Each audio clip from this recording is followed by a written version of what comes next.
আমরা দোয়া করি আল্লাহ পাক আমাদের সবাইকে সুস্থতার সাথে রমাদান মাসের রোজাগুলো রাখার তৌফিক দান করেন। প্রথম একটা প্রিপারেশন যে আমি এই একটা মাস কিভাবে কাটাবো, আমার ঘুম, খাওয়া দাওয়া, পড়াশোনা, ইবাদত, জিকির আজগার, ব্যবসা, এগুলোর মধ্যে একটা সময়ের ব্যালেন্স করতে হবে। রমাদান মাস আসার আগেই সলফে সালেহিন তারা কি করতেন, তারা দুনিয়ার কাজগুলোকে কমিয়ে ফেলতেন। রমাদান মাস আসার আগেই চেষ্টা করা উচিত যে এক মাসের দুনিয়াবি যে ব্যস্ততা এটাকে কমায় ফেলা। এর জন্যে যদি সম্ভব হয় বড় বড় বাজারগুলো আগে করে ফেলা উচিত, যাতে এক মাস আপনাকে দুনিয়াবি কাজের জন্য খুব বেশি ব্যস্ত হতে না হয়। রমাদান নষ্ট করে দেয় আমাদের দুনিয়াবি ব্যস্ততা, আর লাইলাতুল কদর নষ্ট করে দেয় মহিলারা। কিভাবে? শেষ দশকে বেশি বেশি ইবাদত করার কথা, শেষ দশকে আপনি দেখবেন মার্কেট ভর্তি মহিলা দিয়ে। তো এর জন্য আমরাও দায়ী, কারণ আমরা তাদের হাতে আমাদের উপার্জনগুলো তুলে দেই এবং শেষ দশকে তারা যা ইচ্ছা তাই করে মার্কেটে গিয়ে। তো এই জন্য রমাদান নিয়ে আমার যতগুলো চিন্তা বা লেকচার আছে এর মধ্যে এটা একটা নতুন একটা বিষয় আমার মাথায় আসছে আলহামদুলিল্লাহ, যে রমাদান আসার আগেই দুনিয়াবি যত ব্যস্ততা এগুলো কমায় ফেলা উচিত। এমনকি ঈদের যে বাজারঘাট, আমরা যে সদাইপাতি বাজারঘাট করি ঈদের, এইটাও যদি সামর্থ্য থাকে তাহলে এখনই করে ফেলা উচিত, যাতে আপনি আমি রমজান মাসে ফারেক থাকি শুধু আল্লাহর ইবাদতের জন্য। আর রমাদান মাস যে ব্যক্তি পেয়েছে কিন্তু গোনা মাফ করাতে পারতেছে না, তার চেয়ে হতভাগা আর কেউ নাই। তো প্রথম একটা প্রিপারেশন, মানসিক প্রিপারেশন, যে এই রমাদানে আমি সর্বোচ্চ সময়টা আল্লাহকে দিব। এই রমাদানে যেন আমার এক ওয়াক্ত নামাজও না ছুটে যায়। এরপরে আমি চেষ্টা করব রমাদান মাসে জামাতে নামাজ পড়ার জন্য, যেটা আমরা অনেকে অনেক সময় করি না বা করতে পারি না। আল্লাহ পাক আমাদেরকে করার তৌফিক দান করেন। পাখি যেমন সন্ধ্যাবেলা বাসায় ফেরে, ঠিক এইভাবে রমাদান মাসে আমরা আল্লাহর কাছে ফিরবো ইনশাআল্লাহ। মানে সকালবেলা পাখি বের হয়, সারাদিন কাজকর্ম করে, সন্ধ্যাবেলায় কোথায় ফেরে, এই দৃশ্য আমরা সবাই দেখি। তো রমাদান মাস আসে, বছরে আমরা বিভিন্ন দিকে চলে গেছি। কেউ নামাজ আগে পড়তেন, এখন বেনামাজি হয়ে গেছি। কেউ রমজানে ভালো ছিলেন গত রমজানে, এখন আবার আস্তে আস্তে ইমানের হালত কমে গেছে, আমল কমে গেছে। রমাদান মাসটা আসে যাতে আমরা ওই পাখিদের মতো আবার আল্লাহর কাছে ফিরে আসি। তো এই এক বছর আমরা এদিক ওদিকে চলে গেছি, তো রমাদান মাস এসেছে আল্লাহর কাছে ফিরে আসার সময়। আল্লাহ পাক আমাদেরকে রমাদান মাসটাকে সর্বোচ্চভাবে কাজে লাগানোর তৌফিক দান করে নেন। দ্বিতীয় কথা হচ্ছে, রমাদান মাসের উদ্দেশ্য হচ্ছে তাকওয়া অর্জন করা। আপনারা যদি সূরা বাকারা পড়েন, প্রথম আয়াতটাই লেখা আছে কুতিবা আলাইকুমুস সিয়াম কামা কুতিবা আলাল লাযিনা মিন ক্বাবলিকুম লাআল্লাকুম তাত্তাকুন। লাআল্লাকুম তাত্তাকুন মানে রমাদানের সওমটা তোমাদের উপর ফরজ করা হয়েছে, ঠিক পূর্ববর্তী উম্মতের উপরেও ফরজ করা হয়েছিল, তোমাদের উপর নতুন নয়, যাতে করে তোমরা তাকওয়া অর্জন করতে পারো বা তাকওয়া অবলম্বন করতে পারো। তো এটার ব্যাখ্যা এর আগের লেকচারগুলোতে আমি বলেছি। এমনিতে রোজা রেখে আমরা কিন্তু কিছু খাই না, পান করি না, চুপ করে খেতে পারি, খাই না, চুপ করে পানি পান করতে পারি, করি না। করি না কেন? কারণ আমি ফিল করি বা আমরা উপলব্ধি করি যে আল্লাহ পাক আমাকে দেখছেন, কেউ না দেখলেও আল্লাহ আমাকে। এই উপলব্ধিটাই হচ্ছে আপনার আল্লাহ কনসিয়াসনেস বা তাকওয়ার একটা মানদণ্ড। যেটা আমরা হালাল ছেড়ে দিচ্ছি, খাবার হালাল ছিল ছেড়ে দিলাম, পানীয় হালাল ছিল ছেড়ে দিলাম, স্ত্রী সহবাস হালাল ছিল ছেড়ে দিলাম, শুধু আল্লাহর সন্তুষ্টির জন্য, রেজামন্দির জন্য যে আল্লাহ পাক আমাকে দেখছেন, এটা করা যাবে না। কারণ আমি এখন সায়েম, রোজা আছে। এই যে চেতনাটা, এই চেতনাটা যদি আমাদের জীবনের অন্যান্য ক্ষেত্রগুলোতেও বাস্তবায়ন করা যায়, তাহলেই লাআল্লাকুম তাত্তাকুন এর হক আদায় হবে ইনশাআল্লাহ। ঠিক ওই চেতনা লাগবে আমার শিক্ষাক্ষেত্রেও। শিক্ষাক্ষেত্রে এমন কোনো শিক্ষা আমি অর্জন করতে পারবো না যেটা আল্লাহর বিরোধী, রাসূলের বিরোধী। কোনো শরীফ থেকে শরীফা চলবে না এখানে। কথা বোঝা যাচ্ছে কি? লাআল্লাকুম তাত্তাকুন এর একটু ব্যাখ্যা বুঝি। কেন খাই না কেন? আল্লাহ দেখছেন। কেন পানি পান করি না? এটা ফিল করি তো। কেন স্ত্রী সহবাস করলাম না? আল্লাহ না করেছেন, রোজা ভেঙে যাবে। তিনটা হালাল ছিল না হারাম? হালালই ছেড়ে দিলাম। তাহলে ওই চেতনাটা আমার দরকার শিক্ষাক্ষেত্রে। যখন আমি জ্ঞান অর্জন করব, এমন কোনো জ্ঞান অর্জন করা যাবে না যেই জ্ঞান আমাকে আল্লাহ এবং তার রাসূল থেকে দূরে সরাই দিবে। প্রথম যে ওহীটা আসছে জ্ঞান কেন্দ্রিক, ইকরা বিসমি রাব্বিকাল্লাযী খালাক, আমরা শুধু এখান থেকে একটা মেসেজ নেই যে ইকরা মানে আল্লাহ পাক পড়তে বলেছেন। আসলে পুরো আয়াতটাকে বুঝেন। আল্লাহ পাক তার নবীকে বলছেন ইকরা বিসমি রাব্বিকাল্লাযী খালাক, ইকরা আপনি পড়ুন, বিসমি নামে, রব্বিকা আপনার রবের, আল্লাযী খালাক যিনি সৃষ্টি করেছেন। ইকরা বিসমি রাব্বিকাল্লাযী খালাক, পড়ুন আপনার সেই রবের নামে যিনি আপনাকে, আবার বলেন পড়ুন আপনার সেই রবের নামে যিনি আপনাকে। তাহলে যেই জ্ঞান আমাদেরকে আল্লাহর দিকে নিয়ে যায়, স্রষ্টার দিকে নিয়ে যায়, সৃষ্টিকর্তার দিকে নিয়ে যায়, সেটাই হচ্ছে জ্ঞান, ওটাই হলো শিক্ষা। আর যে জ্ঞান আমাকে আল্লাহ থেকে দূরে সরায়, আমাকে এইটা শিখায় যে আমি বাইরে ছেলে ভিতরে মেয়ে মেয়ে লাগে, তাহলে এইগুলো জ্ঞান নয়, এগুলোকে বলা হয় জাহেলিয়াত। কি বলা হয়? যেই জ্ঞান আমাকে সুদ খেতে শেখায় এটা জ্ঞান না। যেই জ্ঞান আমাকে ধর্ষণের সেঞ্চুরি করতে শেখায় এটা জ্ঞান না। যেই জ্ঞান আমাকে বিশ্ববিদ্যালয়ে হকি স্টিক নিয়ে মারামারি করতে শেখায় এটা জ্ঞান না। যেই জ্ঞান আমাকে তাগুতের বিধান দ্বারা দেশ চালানোর জ্ঞান শিখায় এটা জ্ঞান না। এগুলোকে বলা হয় এক বাক্যে জাহেলিয়া। কি বলা হয়? এটাই ছিল আবু জেহেলের যুগের সুন্নাত। আবু জেহেলের যুগে এগুলোই চলতো। আবু জেহেলের যুগ মানে হচ্ছে ওই আইয়ামে জাহেলিয়াত। আপনারা গালি দেন অনেকেই, এটা বর্বর জাহেলি যুগ ছিল। কিন্তু কেন আমরা জাহেলি যুগ বলি? কারণ ওই যুগেও শিরকের ছড়াছড়ি ছিল, যেটা এই যুগে আছে। ওই যুগেও সুদভিত্তিক অর্থনীতি ছিল, যেটা এখনকার যুগের সুন্নত, ফরজ। সুন্নত তো না, ফরজ। এখনকার যুগের ফরজ সুদভিত্তিক অর্থনীতি, এখনকার অর্থনীতির ফরজ। যে কোনো অর্থনীতির দিকে যাবেন দেখবেন সুদ ছাড়া এখানে গতি নাই, সুদ ছাড়া নড়ার জায়গা নাই। আপনি নড়তে চাইলে ওকে ধরে ফেলবে আপনাকে। এটা সেই যুগ যে সুদ থেকে আপনি বাঁচতে চাবেন, আপনার গায়েও সুদের ছিটাফোটা গিয়ে লাগবে। আপনি যদি বাঁচতেও চান, আপনার গায়ে গিয়ে লাগবে এগুলা। ওই আইয়ামে জাহিলিয়াত মানে মাদক আর মাদক, ঠিক এই যুগের মতোই। আইয়ামে জাহিলিয়াত মানে মেয়েদের মানহানি, অবমাননা, জেনা, ব্যভিচার, পরকিয়া, ধর্ষণ, অশ্লীলতা, বেহায়াপনা, বেপরদামি। এই যুগের এগুলো এই যুগে নাই? আগের চেয়ে বেশি না কম? আইয়ামে জাহিলিয়াত মানে গোত্রীয় হানাহানি, দ্বন্দ্ব, মারামারি, কাটাকাটি। এখনকার নাই যুগে? তো মূল কথা হচ্ছে এই জাহেলিয়াত, যেগুলো যারা আমাদেরকে জাহেলিয়াত শিক্ষা দেয়, এটাকে আমরা জ্ঞানের সংজ্ঞায় সংজ্ঞায়িত করতে পারি না। তো ইকরা বিসমি রাব্বিকাল্লাযী খালাক এর অন্যতম একটা অর্থ এটাও যে জ্ঞান সেটাই যা আমাকে আমার রবের দিকে নিয়ে যাবে। সেটা জ্ঞান নয় যেটা আমাকে রব থেকে দূরে সরায় দেয়। তাহলে আমরা শিক্ষাক্ষেত্রে যখন থাকবো, সেই জ্ঞান অর্জন করব যেই জ্ঞান আমাকে আল্লাহ এবং তার রাসূলের দিকে নিয়ে যাবে। যেই জ্ঞানটাই আমাকে আল্লাহ এবং তার রাসূল থেকে দূরে সরাবে, এটার নাম জ্ঞান না, এটার নাম কি? জাহেলিয়াত, মূর্খতা। এখন এখানে অনেক কথা, সব কথা মাহফিলে বলা যায় না, লম্বা করা যায় না। মূল কথাটা কি দেখেন, আমরা স্কুল পড়েছি, কলেজ পড়েছি, বিশ্ববিদ্যালয় পড়েছি, মাদ্রাসাও পড়ছি, এখন আমরা তালেবে ইলম। এখন কথা হচ্ছে আমরা শরৎচন্দ্র, বঙ্কিমচন্দ্র সব পড়ে ফেলছি, ইংরেজি পড়ে শেষ করে ফেলছি, ফিজিক্স, কেমিস্ট্রি, বায়োলজি পড়ে শেষ করছি, ঠিক আছে? আমরা জিওপলিটিক্স, অর্থনীতি সব পড়ে শেষ করছি। এগুলো আমাদের সিলেবাসে ছিল তাই পড়েছি। কেন পড়েছি? কারণ সিলেবাসে ছিল। না পড়লে কি হবে? পরীক্ষা দিতে পারবো না। পরীক্ষা দিতে না পারলে কি হবে? সার্টিফিকেট আসবে না। সার্টিফিকেট না আসলে চাকরি হবে না। চাকরি না হলে বিয়ে শাদী হবে না। বিয়ে শাদী না হইলে জীবনটা বরবাদ।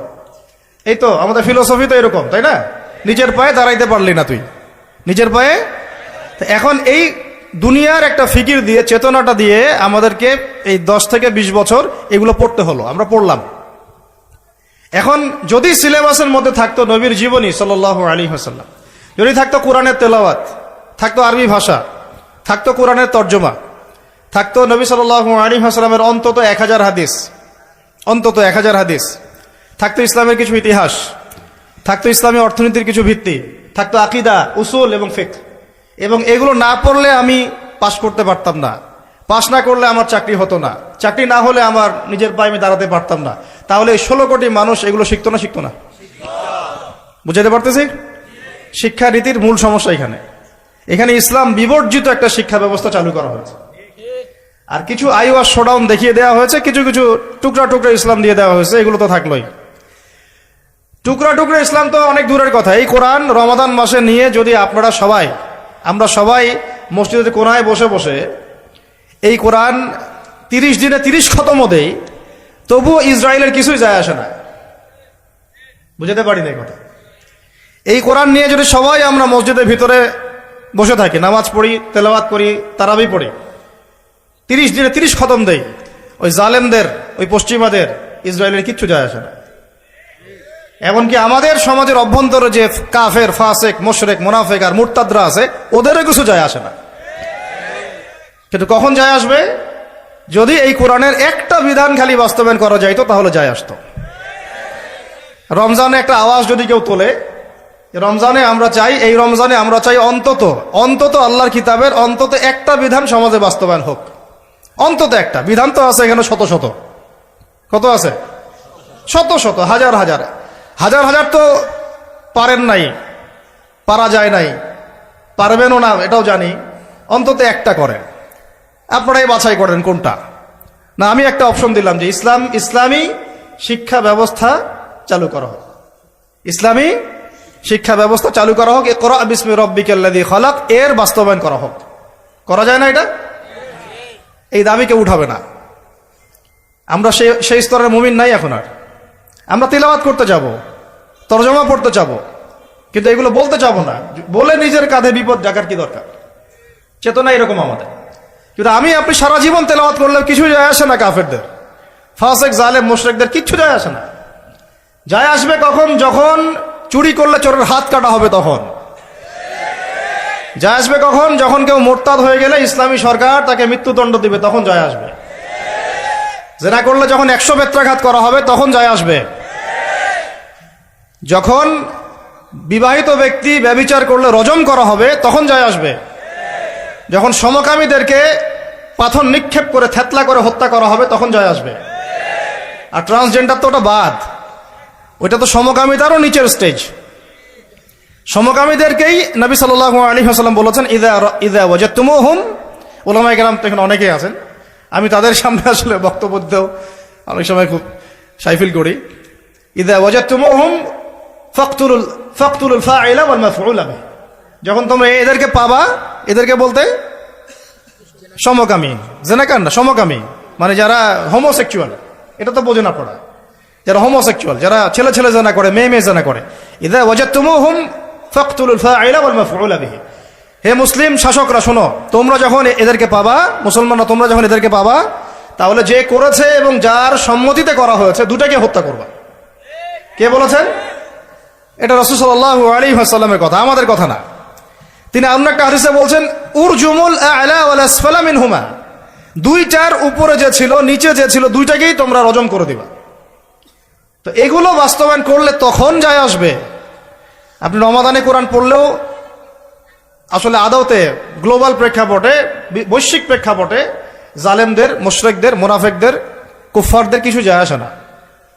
কিন্তু অ্যাটলিস্ট শুরুটা হোক কোরআন থেকে। এই বলে আবার পড়াও ছেড়ে দিব এমন তো না, শুরুটা হোক অন্তত কি থেকে? কোরআন থেকে। তাকওয়ার কথা বলতে গিয়ে অনেক ঢুকে যাচ্ছে ভিতরে, আমাকে একটা কনক্লুশনে আসতে হবে। রমাদান যে তাকওয়ার শিক্ষা আমাকে দিচ্ছে রোজা রাখা অবস্থায়, ওই তাকওয়ার শিক্ষাটা আমাকে শিক্ষা ক্ষেত্রেও রাখতে হবে। আমাদের বাচ্চাদেরকে, যে বাচ্চাটাকে দেখে মনে পড়লো, আমাদের বাচ্চাদেরকে এমন কোনো শিক্ষায় শিক্ষিত করা যাবে না, একেবারে হারাম করে ফেলতে হবে নিজেদের উপরে, যে এই বাচ্চারা যদি বড় হয়ে বলে, বাবা আমি তো ছেলে না, আমার মনটা মেয়ে মেয়ে করে। কি ভয়ঙ্কর একটা সমাজ সামনে আসতে যাচ্ছে, আপনারা কি কল্পনা করতে পারতেছেন? এটা জাস্ট একটা টোকা দিয়ে দেখলো মুমিনদের ইমানের কি অবস্থা। আকাঙ্ক্ষা কি, এজেন্ডাটা কি? এজেন্ডাটা হচ্ছে বাংলাদেশের মতো কান্ট্রিগুলোতে সমকামিতাকে সরকারিভাবে বৈধ করে ফেলা। এটা হচ্ছে একটা এজেন্ডা। আর এই এজেন্ডা সরকারের না, এই এজেন্ডা হচ্ছে কিছু সুদ ভিত্তিক এনজিওর। একদম খোলামেলা বললাম আমি। এজেন্ডা হচ্ছে কিছু কিসের? সুদের মহাজনদের। এই কিতাবে আল্লাহ রাব্বুল আলামিন বলেছেন, যে ব্যক্তি সুদ খায় আর যে সুদ ছাড়ে না, সে যেন আল্লাহ এবং তার রাসূলের সাথে যুদ্ধ করছে। নাউযুবিল্লাহ। হাদিসের মধ্যে নবীজি বলছেন, যে ব্যক্তি 1 দিরহাম সুদ খাবে, সে যেন 36 বার জেনা করলো। আর একবার জেনা করলে, এই কিতাবের মধ্যে আছে সূরা নূরের 2-3 নম্বর আয়াতে, 100টা লাঠি, 100 লাঠ বেত্রাঘাত। 1 বছরের নির্বাসন একবার করলে কি? যুবক যুবতীরা ভালো করে শোনেন, কারণ আপনাদের তো মানে উঠতি বয়স, পা পিছলা এখন বেশি। আল্লাহ রাব্বুল আলামিন এই কিতাবে বলেছেন সূরা নূরের মধ্যে, চোখ তো এমনি নিচু করো, তারপরেও যদি কেউ করে ফেলে নাউজুবিল্লাহ, 100 বেত্রাঘাত জনসমক্ষে এবং 1 বছরের জন্য এই এলাকা থেকে বের করে দেওয়া। একবার করলে, কয়বার ভাই? আর নবীজি বলছেন যে 1 দিরহাম সুদ যে খায় সে 36 বার জিনা করলো। কোরআন এক জায়গায়, হাদিস এক জায়গায়, সমাজ এক জায়গায়, বিশ্ব রাষ্ট্র এক জায়গায়।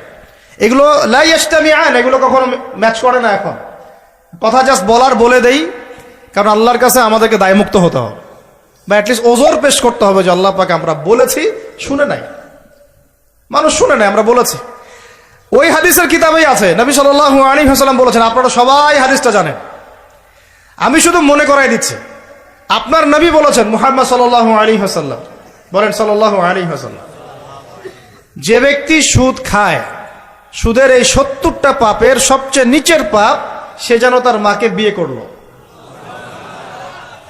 একটু কল্পনার জগতেও কি আপনি চাইতে পারবেন যে আপনি আপনার মায়ের সাথে বিছানায় শুয়ে আছেন? নাউযুবিল্লাহ, আস্তাগফিরুল্লাহ। হ্যাঁ, কখনো কি কল্পনা আসতে পারবে এটা আপনার? বলেন, আমার কথায় মাইন্ড করতেছেন? মানুষকে বুঝাইতে পারি না আমি, এটা আমাদের ব্যর্থতা, আমরা বুঝাইতে পারি না। কিভাবে বললে মানুষ বুঝবে, এটা আমাদেরও বুঝে আসতেছে না। চিন্তার জগতে চোখ বন্ধ করে কি কল্পনা করতে পারবেন যে আপনি আপনার মায়ের সাথে নাউজুবিল্লাহ সেই কাজ করতেছেন যা আপনি আপনার স্ত্রীর সাথে করেন? পারবেন? আর নবীজি বলছেন, আপনার নবী, যে ব্যক্তি সুদ খায়, সুদের পাপের 70টা শাখা আছে, তার সবচেয়ে নিচের শাখাটাই হচ্ছে এইটা। নাউজুবিল্লাহ।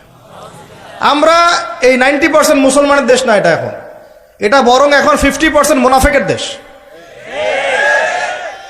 আর 90% মুসলমান নাই, মানুষ কাদিয়ানি হইতে হইতে, খ্রিস্টান হইতে হইতে এখন 80% নেমে আসছে মুসলমানের হার। আপনারা হয়তো জানেনও না, কারণ এখানকার এলাকার মানুষ তো আপনারা বুঝবেন না।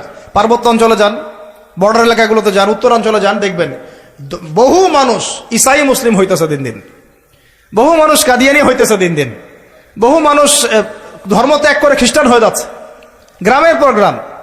অবস্থা ভয়াবহ। আর আমরা কি নিয়ে পড়ে আছি বলবো? ওই যে জোরে আমিন বলবেন না আস্তে? হ্যাঁ, ওই যে আপনি পায়ে পা লাগাচ্ছেন কিভাবে, গোড়ালি মিলাবেন না কিনি আঙ্গুল মিলাবেন? আপনি হচ্ছে একটা কি, হাত ওঠানো নামানো, হাত বাঁধা না বাঁধা। আমাদের এক ভাই বলেন, উনি মুফতি মানুষ, উনিও মাশাআল্লাহ অনেক বড় মুফতি বাংলাদেশের। উনি বলেন যে ভাই, আমার একটা জিনিস বুঝে আসে না, মানুষ তর্ক করতেছে, আমিন জোরে বললো না আস্তে বললো, তা আমি আমিন বলি নাই ভাই, আমি জোরেও বলি নাই আস্তেও বলি নাই। এখন কেউ আছে পৃথিবীতে, কেউ আছে জন্ম নিয়েছে যে আমাকে ফিকহের উসুল থেকে প্রমাণ করে দিবে যে আমার নামাজটা হয় নাই? উস্তাদ বলেন আপনারা, ফিকহের উসুল থেকে কেউ প্রমাণ করে দিতে পারবে যে আমার নামাজটা হয় না? আমি কিন্তু আমিন বলিই নাই। আপনারা তর্ক করতেছেন কি নিয়ে, জোরে না আস্তে নিয়ে? আমি বলিই নাই ভাই আমিন, আমার নামাজ কি বাতিল হয়ে যাবে? চিন্তা করছেন যে বিশ্ব কোন জায়গায়, রাষ্ট্র কোন জায়গায়, সমাজ কোন জায়গায়, ফিতনা কত গভীরে, আর আমরা কি নিয়ে পড়ে আছি? মানুষকে এগুলোতে ব্যস্ত রাখার জন্য কিছু মানুষ ইচ্ছাকৃতভাবে পিছনে লাগিয়ে দেওয়া আছে মুসলমানদের মাঝে বিভক্তি লাগানোর জন্য। এটা একটা সূক্ষ্ম এজেন্ডা, আপনারা বুঝতে পারতেছেন না। কয়দিন আগে দেখেন নাই, ফিলিস্তিন ইস্যু নিয়ে কথা হয়েছিল, এখন ঠান্ডা, সব চুপচাপ, মুখে একদম চুপ, কোনো কথা নাই। তারপরে আসলো শিক্ষা নীতি নিয়ে আমরা কথা বললাম, এখন চুপ, সব চুপ, কোনো কথা নাই। তারপরে ট্রান্সজেন্ডার নিয়ে অনেক সরব ছিলাম, একদম চুপ, কথা নাই। এখন আস্তে আস্তে অন্য মাসআলা, এখন কথা হবে 8 টাকা আর 20 টাকা নিয়ে। ঠিক আছে, রমজান আসছে, রমজানে যে লাআল্লাকুম তাত্তাকুন, জীবনের সব ক্ষেত্রে তাকওয়া অর্জন করো, ওই শিক্ষা তো আপনি আলোচনায় আনবেন না, কারণ আপনাকে ব্যস্ত রাখবে 8 টাকা আর 20 টাকা। আর কিছু ফেসবুকের ইউটিউবার আছে, ওর দরকার ভিউজ, ও একজনের সাথে একজনকে লাগাই দিবে। হ্যাঁ, একটা টাইটেল দিবে, অমুক আলেমের বিরুদ্ধে যা বললেন তমুক আলেম। আলেমে তখন একটা দ্বন্দ্ব, আমার ব্যাপারে এই কথা বললো, আমি একটা কথা বলে দেই। আমরা যে ভাই এত কমন সেন্সিং জাতি হয়ে গেছে দিন দিন, এগুলো দেখতে দেখতে আমরা খুবই বিব্রত এবং খুবই হতাশ। আল্লাহ রাব্বুল আলামিন আমাদেরকে বুঝদান করেন, গভীর বুঝদান করেন। আমি এইভাবে দেশের অবস্থা এইরকম, অর্থনীতির অবস্থা এইরকম, বিশ্বের অবস্থা এইরকম, সারা বিশ্বে মুসলমান মার খাচ্ছে। আর ফিলিস্তিনে গত 6 মাসে 40,000-এর বেশি মানুষকে মারা হয়েছে। আমি আজকে এটা নিয়ে রিসার্চ করতে গিয়ে দেখলাম যে ওখানকার পাদ্রীরা বলতেছে, ওখানকার যারা পাদ্রী, ইহুদি পাদ্রী যারা, এরা কত বদের হাড্ডি দেখেন। এরা বলতেছে যে ফিলিস্তিনের একটা শিশুকে দেখলেও গুলি করে হত্যা করে দিতে হবে, কারণ এরা যদি বড় হয় এরা আমাদের বিরুদ্ধে অস্ত্র ধরবে। ওরা কিন্তু বুঝে ফেলছে ঠিকই কথা, যে ওরা যদি বড় হয় ঠিকই আমাদের বিরুদ্ধে কি করবে, অবশ্যই ধরবো আমরা, অবশ্যই ফিলিস্তিনের বাচ্চারা তোমাদের বিরুদ্ধে অস্ত্র ধরবেই ধরবে ইনশাআল্লাহ। কয়টাকে পারবে? আল্লাহ পাক ওইখানে আরো বেশি বেশি যমজ বাচ্চা দান করে, জানেন ওখানে বেশি বেশি যমজ বাচ্চা হয়, দুটো দুটো করে ছেলে হয়, গবেষণা দেখা গেছে। এখানে আপনারা বাচ্চা কমানোর প্ল্যান করছেন না, একটা করে নিব না দুইটা করে, আর ওইখানে আল্লাহ পাক যমজ যমজ ছেলে বাচ্চা দিচ্ছেন মাশাআল্লাহ। আর ওখানে মুজাহিদ দরকার। দেখেন মূল ইস্যুগুলোকে বাদ দিয়ে ওরা এইভাবে আগাচ্ছে। ওরা চায় পুরো হোলি ল্যান্ডটাকে দখল করতে, একদম মুসলমানদেরকে 100% নির্মূল করতে। আর আরবের মোনাফেক রাষ্ট্রগুলোকে তো ওদের তাবেদার বানায় ফেলছেই। হ্যাঁ, ওদের কাজ খেপসা খাওয়া, খেপসা খাবে আর মিটিং মিটিং ডাকবে আর বলবে কিছু করা দরকার। আমি এগুলো কথা আমার পাগড়ির ওজনে বলতেছি না, কথাগুলো বলতেছি আমি জিওপলিটিক্স জানি বলেই, কারণ আমরা এগুলো পড়েছি ইউনিভার্সিটিতে। 10টা মুসলিম কান্ট্রি আছে পৃথিবীতে, বড় বড়, বেশি না 10টার কথা বললাম। এই 10টা কান্ট্রি যদি একসাথে হয়, এদের সামরিক সৈন্যের সংখ্যা, অস্ত্রের সংখ্যা, আপনার ওই রাষ্ট্রের মজুতকৃত গ্যাস এবং তেলের পরিমাণ, জিডিপি, এগুলো ওই পশ্চিমা বিশ্বের 25টা কান্ট্রি একসাথে হইলেও পারবে না। কিন্তু আল্লাহু আকবার, কিন্তু এই 10টা কান্ট্রিকে আপনি একসাথে বসাইতে পারবেন না। এখন পর্যন্ত একসাথে একটা ফোর্স গঠন করতে পারলো না, ইহুদির বিরুদ্ধে কোনো ব্যবস্থা নিতে পারলো না, কোনো চাপ প্রয়োগ করতে পারলো না, ইভেন পণ্যটুকু বয়কট করতে পারলো না, গ্যাস বন্ধ করতে পারলো না, তেল সাপ্লাই বন্ধ করতে পারলো না। এখন পর্যন্ত বাণিজ্যগুলো সব চলতেই আছে। আর আমরা তো মাশাআল্লাহ পড়ে আছি বাংলাদেশের মানুষ, আমিন, ফাতিহা, সূরা ফাতিহা, আমিন, জানাজার নামাজ, রফুলিয়া দেন পায়ে পা, আর কি 8 টাকা 20 টাকা, ব্যাস। আমাদের তো ভাই দিন এইটুকুই। আর এইটুকু ঠিক না হলে আমার আকীদা সহি হচ্ছে না, তাই না বিষয়টা? এইটুকু তার মনের মতো ফতোয়ায় না যেতে পারলে আমার আকীদা সহি না। যতক্ষণ পর্যন্ত ওর মনের মতো, ওর ফিকহি আমি না বুঝতে পারতেছি, ততক্ষণ পর্যন্ত আমার আকীদাও ঠিক হয় নাই। সুবহানাল্লাহ, এই হলো অবস্থা আমাদের। তো ফিকহের ক্ষেত্রে এইরকম সংকীর্ণ মানুষরা যখন হাদিস, উসুলে হাদিস, আকীদা, উসুলে ফিকহের মতো দায়িত্ব নিয়েছে, তখন তো দিনের এই অবস্থা হবে। ফেসবুক, ইউটিউব বন্ধ করেন, পত্রিকা পড়েন, বিশ্বের মিডিয়াগুলো রিসার্চ করেন। আর এখনকার বিশ্বের বড় বড় মিডিয়াগুলো কিন্তু ওরা নিয়ন্ত্রণ করে। তাই আমাকে ভালো করে অ্যানালাইসিস করতে হবে কোন মিডিয়া থেকে আপনি তথ্য নিচ্ছেন। ওরা যদি আমার একটা মূলনীতি মেনে চলেন, পশ্চিমারা যদি কাউকে বলে এ মিথ্যাবাদী, ধরে নেবেন সে সত্যবাদী। বুঝতে পারেন এই কথা? ওরা যদি কাউকে বলে অমুক মুসলিম সন্ত্রাসী, বুঝে নেবেন এই মুসলিম জান্নাতে যাইতে পারে ইনশাআল্লাহ। ওরা যদি কোনো মুসলমানকে বলে এরা মৌলবাদী, বুঝবেন এরাই পাক্কা মুসলমান। ওরা যদি কোনো দেশকে বলে এরা মোল্লা, বুঝবেন এরাই পাক্কা মুসলমান। মানে এটা সেই যুগ যে সত্যকে মানুষ মিথ্যা বানাবে আর মিথ্যাকে কি করবে, সত্য বানাবে। এটা কিতাবুল ফিতান পড়েন, বুঝবেন। এদেরকে আমি এইভাবে মানদণ্ডে রেখে দিয়েছি। যদি বলে অমুক খারাপ, বুঝবেন ভালো না, ও ভালো। যদি বলে অমুক শান্তিতে নোবেল পাইছে, বুঝবেন এ বেটা বদের হাড্ডি। কথা বুঝতে পারছেন? ওই যে মিয়ানমারের একজন রেডি ছিল নোবেল, মনে আছে? হাজার হাজার মানুষরা মানলো, ওরে দিল শান্তিতে নোবেল। কি বুঝেন নাই? 1000টা মানুষকে মারার পরে ওকে দিল কিসে নোবেল? আর একজনকে দিয়েছে অর্থনীতিতে নোবেল, সে বাংলাদেশের সুদ চালু করছিল। কি চালু করছিল? এখন মূল কথায় আসি ভাই, অনেক ভিতরে চলে যাই, রাতও অনেক গভীর হচ্ছে। আর আমাদের একটা বড় হায়াত খেয়ে ফেলতেছে রাস্তা, ঢাকার রাস্তাঘাট। ঢাকার রাস্তাঘাট আমাদের জীবনে একটা বড় হায়াত খেয়ে ফেলতেছে। 3 ঘন্টা 4 ঘন্টার ট্রাফিক জ্যাম আমাদের ডেইলি রুটিন হয়ে গেছে। তো কথা একটা আসলে বলে ফেলি, ট্রাফিক জ্যামে যদি পড়েন, ওই সময় তাসবিহ তাহলিলগুলো করবেন বেশি বেশি করে। ওই সময় বসে বসে 1 পারা কোরআন তেলাওয়াত করে ফেলবেন, একটা লেকচার রেডি করে ফেলবেন, একটা বই পড়ে ফেলবেন, সময়টা কাজে লাগাবেন। আজকে ট্রাফিক জ্যামে বসে আমি যা দেখলাম, আপনাদের শুনলে চোখ চোখ ছানা বাড়া হয়ে যাবে। ট্রাফিক জ্যামে গাড়ির ভিতরে গান ছেড়ে দিয়ে নাচানাচি করতেছে। মানুষের কি অবস্থা! আমি বলি না, এমনি বলি না যে Dhaka the city of Akhiruzzaman. এখানে এমন কোনো পাপ নাই যেটা হচ্ছে না, এমন কোনো পাপ নাই।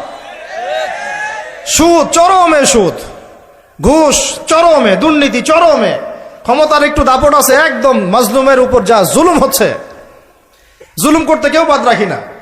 এমনকি দেখা যায় রাস্তার যে মিসকিন ফকির, ওরাও বিশ্বাস করা যায় না ওকে টাকা দেওয়া যাবে কি যাবে না। হিজড়া ছিল না, অপারেশন করে হিজড়া হয়েছে, যাতে সারা জীবন কোনো কাজ করা না লাগে। তারপরে আপনাকে এসে বলবে হাত নাই, ভিতরে একটা হাত আছে, আপনি দেখতে পারতেছেন না। পা ইচ্ছা করে একটা অপারেশন করছে, যাতে সারা জীবন একটু খোঁড়ায় খোঁড়ায় হাঁটতে হয়, কোনো কাজ করা না লাগে। আমি এমনও দেখছি একটা বাচ্চাকে নিয়ে শোয়া রাখছে রোদের মধ্যে। আমি গিয়ে বললাম যে কি হয়েছে বাচ্চার, বলে অসুস্থ। তো মায়া দয়া করে আমরা তো কিছু দান করে দিয়ে আসলাম। পরে আমাকে আরেক ভাই বলতেছে, ভাই আপনি কি করলেন এটা? কেন, কি হয়েছে? কি করবে জানেন, এই বাচ্চা তো অসুস্থ না, এই বাচ্চাকে ঘুমের ওষুধ খাওয়াইছে। ওই বাচ্চারে ঘুমের ওষুধ খাওয়াইছে, রোদে শোয়ায় রাখছে, মানুষকে দেখাবে অসুস্থ, টাকা দেন। টাকা নিয়ে ওটা যে টাকাটা দিন শেষে হবে এর একটা অংশ দিবে ওই বাচ্চার বাপকে আর মাকে, ওই বাচ্চা তার নিজেরও না। বুঝতে পারলাম বিষয়টা? এত বুদ্ধি বাঙালির মাথায়, সুবহানাল্লাহ। তো এই ঢাকা শহর থেকে সবচেয়ে আগে বিদায় নিয়েছে বিশ্বাস, তারপর বিদায় নিয়ে চলে গেছে আমানতদারিতা। উপর থেকে নিচ পর্যন্ত খালি খেয়ানত আর খেয়ানত, যেখানে যাবেন খালি খেয়ানত। এখানে অমুক এতটুকু না দিলে কাজ হয় না, ওই টেবিলের তল দিয়ে এতটুকু না দিলে কাজ হয় না, ফাইল নড়ে না, কাজ হয় না। আর এখানে এইসব জায়গায় এমন কিছু মানুষকে বসানো হয়েছে, সুবহানাল্লাহ, দাড়ি টুপি পাগড়ি জুব্বা দেখলেই ওদের মনে চুলকানি শুরু হয়ে যায়, চুলকানি শুরু হয়ে যায়। আমাদের মতো মানুষদেরকেও দেখা যায়, আমাদের মতো মানুষদের স্ত্রীরা যখন যায় কোনো কাজে, জরুরি কোনো কাজ, এনআইডি কার্ড করতে হবে ইত্যাদি ইত্যাদি, মানে পারলে বোরখাটা খুলে দেখবে কি আছে ভিতরে। এতই তোর এত ছোট লোক, এতই তোর এত ছোট লোক, তো সুযোগ পাইলে হাতছাড়া করতে চায় না। পরে আমরা যখন গিয়ে চার্জ করি তখন বলে হুজুর ভুল হয়ে গেছে, মাফ করে দেন। মানে মগের মূল্য পাইছে অনেকে, তবে এইসব মগের মূল্য বেশি দিন টিকবে না ইনশাল্লাহ, বেশি না। অপেক্ষা করতে থাকেন, সময় যেভাবে সামনে যাচ্ছে আল মাহদি আসার সময় হয়ে গেছে ইনশাল্লাহ, বেশি দিন নাই। কতদিন আল্লাহ ভালো জানেন, আমরা বলতে পারবো না। কিন্তু পরিস্থিতি যা বুঝতেছি, 100 বছর হয়ে গেছে খেলাফত হারানোর। কত বছর? আর প্রত্যেক 100 বছর পর পর বিশ্বে বড় কিছু হয়। এটা একটা আল্লাহ রাব্বুল আলামিনের দেয়া একটা সুন্নাহ। 100 বছর পর পর বড় কিছু হয়, খেয়াল করে দেখবেন, আপনারা ইতিহাস পড়ে দেখেন। যাই হোক ভাই, অনেক ডিপে না যাই। তাকওয়া শুধুমাত্র আমার রোজা রাখায় না, আমাকে শিক্ষা নীতি যেটা অবলম্বন করব সেখানেও তাকওয়ার পরিচয় দেওয়া লাগবে। এমন শিক্ষা শিখবো না যে শিক্ষা আমাকে আল্লাহ থেকে দূরে সরায়, নবী থেকে দূরে সরায়। এখানেই কথা বলতে গিয়ে এখানে চলে আসছিলাম যে ভাই, আল্লাহর ওয়াস্তে রোজা রেখে আমরা কেউ সুদ না খাই, রাজি আছেন তো ইনশাআল্লাহ? কোনো দুর্নীতি না করি, কোনো ঘুষ না খাই, কোনো রকমের খারাপ কাজে লিপ্ত না হই, কবিরা গুনাহগুলো ছেড়ে দেই, ফাহেসা কাজগুলো ছেড়ে দেই, যে অনর্থক যেগুলো কাজ এগুলোতে কোনো ফায়দা নাই ছেড়ে দেই। আল্লাহ পাক আমাদেরকে রোজা রাখার মতো রাখার তৌফিক দান করেন। এখন শিক্ষা ক্ষেত্রে আপনি তাকওয়া অবলম্বন করলেন, আল্লাহকে ভয় করলেন, আমি এমন শিক্ষা শিখবো না যেটা আল্লাহ নিষেধ করছেন, নবী নিষেধ করছেন। এখন আপনি চলে গেলেন আপনার এই পারিবারিক জীবনে। পারিবারিক জীবনে গিয়ে কি তাকওয়ার পরিচয় দেওয়ার দরকার নাই? নাকি হলে নামাজ, রোজা, হজ, যাকাত আর তাসবিহ তাহলিলের মধ্যেই তাকওয়া, পরিবারের মধ্যে তাকওয়া থাকবে না? তাহলে আমাকে একটা উত্তর দেন যে আমার পরিবারে আমি বাবা, আমার ছেলে নামাজ কেমন করে পড়ে না, কিভাবে? এখানে তাকওয়া থাকলো না থাকলো না? আমার পরিবারে আমি কর্তা, আমার পরিবারের লোকজন নামাজ পড়ে না, তাহলে এটা কি তাকওয়ার পরিচয় হইল? আমার পরিবারে আমি তাহাজ্জুদ গুজার, আর নাউজুবিল্লাহ আমার বোন, আমার মেয়ে বেপর্দায় বাইরে চলে, তাকওয়ার পরিচয় হইল? আমার পরিবারে আমি কর্তা, নামাজ পড়ি, রোজা রাখি, মাশাআল্লাহ, হজ করছি আমি, মাশাআল্লাহ, যাকাতও দেই, ওমরাও করি বছর বছর, কিন্তু আমার পরিবারে হারাম টাকা ঢুকতেছে, এটা কি তাকওয়া হইল? আমার পরিবারে সুদ ঢুকতেছে, তাকওয়া হইল? আমার পরিবারে ভিসিআর, সিডি, ডিভিডি, এই যে ইন্টারনেট সেকশন, স্টার জলসা, জি বাংলা, অমুক তমুক সব চলতে আছে, এটা কি তাকওয়ার পরিচয় হইল? আমার পরিবারের মধ্যে আমার ছেলে মেয়েরা কিশোর গ্যাংয়ে যোগ দিচ্ছে, তাকওয়ার পরিচয় হইল? টিকটক জেনারেশন হয়ে গেল, এটা কি তাকওয়ার পরিচয় হইল? আমার পরিবারে সংস্কৃতি পশ্চিমাদের থেকে ধার করে নিচ্ছি, পোশাক আশাক, চলাফেরা, খাওয়া দাওয়া, ওঠা বসা সব ওদের আদলে, এটা কি তাকওয়ার পরিচয় হইল? তাহলে আল্লাহর ওয়াস্তে ভাই, লাআল্লাকুম তাত্তাকুন, এটা পরিবারেও বাস্তবায়ন করার চেষ্টা করেন, আল্লাহ পাক তৌফিক দান করেন। কিভাবে করব? পরিবারে প্রত্যেক সদস্যকে নামাজি হইতেই হবে, মাস্ট। নামাজ নাই ইসলাম নাই, সোজা কথা। নামাজ নাই ওর ভাত বন্ধ, নামাজ নাই ওর খরচাপাতি দেওয়া বন্ধ, নামাজ নাই আমার ছেলের সাথে আমার কোনো সম্পর্ক নাই, নামাজ নাই আমার মেয়ের সাথে আমার কোনো আতাত পীড়িত নাই, নামাজ নাই আমার স্ত্রীর সাথে আমার কোনো ওঠা বসা চলাফেরা নাই। একদম কঠোর হয়ে যান। পরিবার, আপনি কর্তা, আপনার এক কথায় পরিবার চলবে, এক কথায় উঠবে, এক কথায় বসবে ইনশাআল্লাহ। পরিবারের কর্তা আপনি, এক কথায় পরিবার উঠবে, এক কথায় বসবে। আমি আমার স্ত্রীকে পর্দায় রাখবো, কোনো মায়ের বেটার ক্ষমতা আছে ওকে বেপর্দায় বাইরে বের করবে? ও যদি বের হয় ওর সাথে আমি সম্পর্কই রাখবো না, তালাক দিয়ে রেখে দিব, শেষ শেষ কথা, খালাস, কুল্লু খালাস, এখানে শেষ, একদম সোজা মাসালা, কোনো দরকার নাই। এগুলো করতে গেলে কি হবে জানেন, লাই দিতে দিতে দিতে দিতে একদিন দেখবেন যে পরিবার গেছে আল্লাহর থেকে দূরে চলে গেছে, আপনি আর আমি আল্লাহ না করুক দুনিয়াতে নাই, আপনার জন্য দোয়া করারও কোনো মানুষ নাই, এবং আল্লাহর কাছে আপনাকে দ্বারা হিসেব দেওয়া লাগতেছে। কারণ কু আনফুসাকুম ওয়া আহলিকুম নার, আল্লাহ পাক আগেই বলে দিয়েছেন। সূরা তাহরিম খোলেন, 6 নম্বর একটা পড়েন, আল্লাহ পাক বলছেন ইয়া আইয়ুহাল্লাযীনা আমানু কু আনফুসাকুম, নিজে বাঁচো জাহান্নামের আগুন থেকে, ওয়া আহলিকুম নার, তোমার পরিবারকে জাহান্নামের আগুন থেকে বাঁচাও। তাহলে তাকওয়ার শিক্ষাটাকে শুধু এই 24 ঘন্টা রোজার মধ্যেই রাখবো, না আমার শিক্ষা পরিবারের মধ্যেও থাকবে? থাকবে তো ইনশাআল্লাহ? পরিবারের সবাই 5 ওয়াক্ত নামাজি হবে তো ইনশাআল্লাহ? পরিবারে কে বেপর্দায় চলবে? কোনো সুযোগ দিবেন? পরিবারে বরং কোরআন শিক্ষা বাধ্যতামূলক করবেন। পরিবারে প্রত্যেক সদস্যের কোরআন শিক্ষা বাধ্যতামূলক। এখানে কি সরকার এসে ধরে নিয়ে যাবে আপনাকে? কেউ মামলা দিবে? পরিবারে বাধ্যতামূলক। আমার পরিবারের মধ্যে কোনো প্রকার ওই বাহিরের সংস্কৃতি চলবে না, ইসলামী সংস্কৃতি চলবে। আমার পরিবারে কোনো রকম ছিটাফোটাও রিজিক হারাম ঢুকবে না। তা আমরা পরিবারের মধ্যে কি হারাম ঢুকাবো ভাই? তওবা করা যায় যে আমরা জীবনে কোনোদিন সুদ খাবো না ইনশাআল্লাহ। বিশ্বাস করেন 16 কোটি জনগণ যদি খাস তওবা করে খালি যে আমরা সুদের সাথে কোনো সম্পর্ক রাখবো না, সুদ খাবো না, সুদ দিব না, সুদের সাক্ষীও থাকবো না, সুদ লিখেও রাখবো না।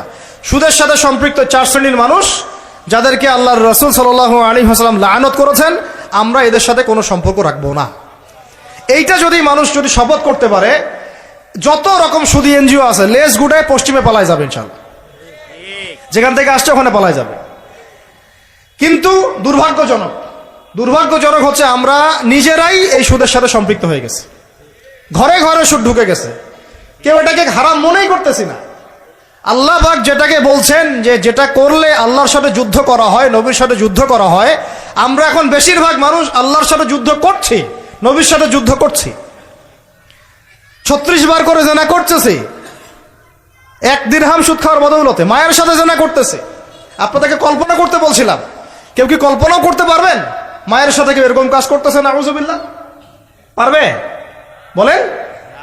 কিন্তু আমরা এই কাজগুলো করতেছি। সুদ মানেই মায়ের সাথে জেনা করা। যুবক ভাইদেরকে বলতেছি, রিজিক আল্লাহ দিবে ইনশাআল্লাহ। কে দিবে? রিজিকের ফয়সালা জমিনে হয় না, হয় আসমানে। আপনার কয়টা বাচ্চা হবে, কার সাথে আপনার মানে বিবাহ হবে, কত বছর আমরা পৃথিবীতে থাকবো, কি খাবো না খাবো, মানে আমার এলেমও কিন্তু রিজিকের অন্তর্ভুক্ত। দিনের খেদমতে আমরা কতটুকু কি করতে পারবো, সব তাকদিরে লেখা হয়ে গেছে আমাদের সৃষ্টির 50,000 বছর আগে। কত বছর আগে? ব্যাস। এটা দুনিয়াতে রিজিক লেখা হচ্ছে না, আসমানে রিজিক হচ্ছে, আসমানে। এই যে লাইলাতুল কদর আসতেছে, এখানে আবার ভাগ্য নবায়ন হবে, 1 বছরের বাজেট পেশ হবে আর কি। আর লাইলাতুল কদর তো আমরা মার্কেটে শেষ করে দেই, মার্কেটে করি না শেষ দশকে বাইরে যাওয়া একদমই যাবে না। প্রথমের দিকে যাও, টুকটাক যান, শেষ দশকে মসজিদে থাকবেন ইনশাআল্লাহ।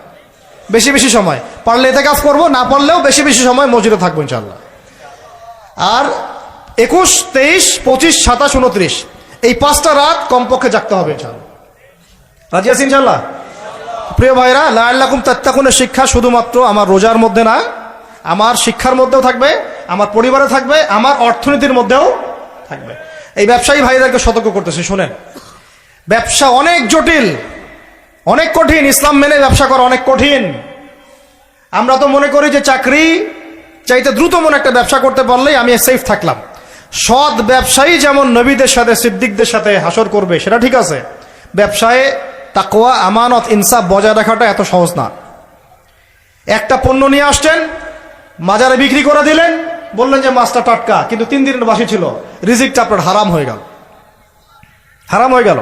ফল কিনেছেন, ফরমালিন মারলেন, মায়েরা মানুষকে বিষ খাওয়াইলেন, রিজিকটা হারাম হয়ে